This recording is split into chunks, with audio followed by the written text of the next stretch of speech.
As a fellow New Yorker, I think one of the things that we should talk about here is also one of the disgusting legacies after 9/11 has been the targeting and racism against Muslim Americans throughout the United States of America, and this is an extension of that legacy. Consistency, there is nothing consistent with the Republican Party's continued attack except for the racism and incitement of violence against women of color in this body. I had a member of the Republican caucus threaten my life, and you all and the Republican caucus rewarded him with one of the most prestigious committee assignments in this Congress. Don't tell me this is about consistency. Don't tell me that this is about a condemnation of anti-Semitic remarks when you have a member of the Republican caucus who has talked about Jewish space lasers and an entire amount of tropes and also elevated her to some of the highest committee assignments in this body. This is about targeting women of color in the United States of America. Don't tell me, because I didn't get a single apology when my life was threatened. Thank you.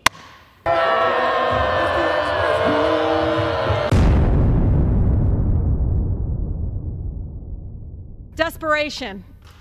So desperate to distract the American people from their total inability to govern. The GOP is now doing what it is best at: weaponizing hate against a black, beautiful Muslim woman.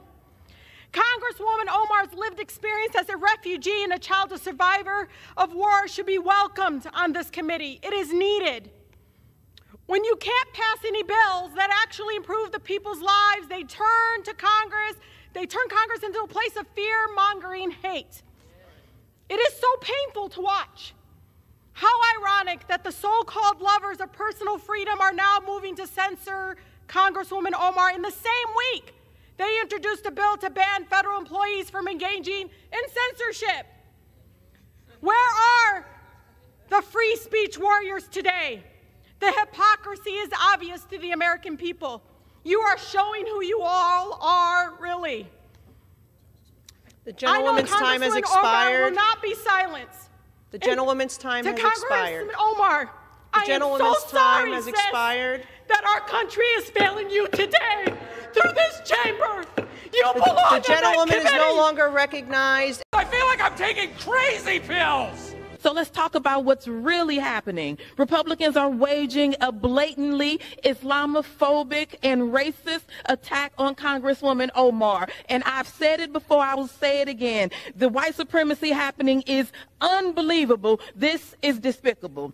It is Congresswoman Omar who has been harassed at her job for simply existing as a Muslim woman in Congress. It is she who has been attacked by a member of this body, ridiculing her as a potential terrorist for simply existing as a Muslim woman in this Congress. So rather than bring an actual accountability, any accountability to Congress, they bring this offensive resolution to the floor. This is just a bunch of racist gaslighting. We all know it. Vote no. Sell crazy someplace else. No matter how embattled, no matter how racially profiled, no matter how targeted, she has pressed on for peace over militarization, human rights at home and abroad, a world where an education is a fundamental right, where gender equity is recognized. I want to live in that world. Let me make it plain. The gentlewoman's time has expired. Ilhan Omar is right where she belongs. The gentlewoman's time has expired. Is needed on the Foreign Affairs Committee. Her clarity, conviction, the gentlewoman's time is expired and she is no longer recognized. Thank you.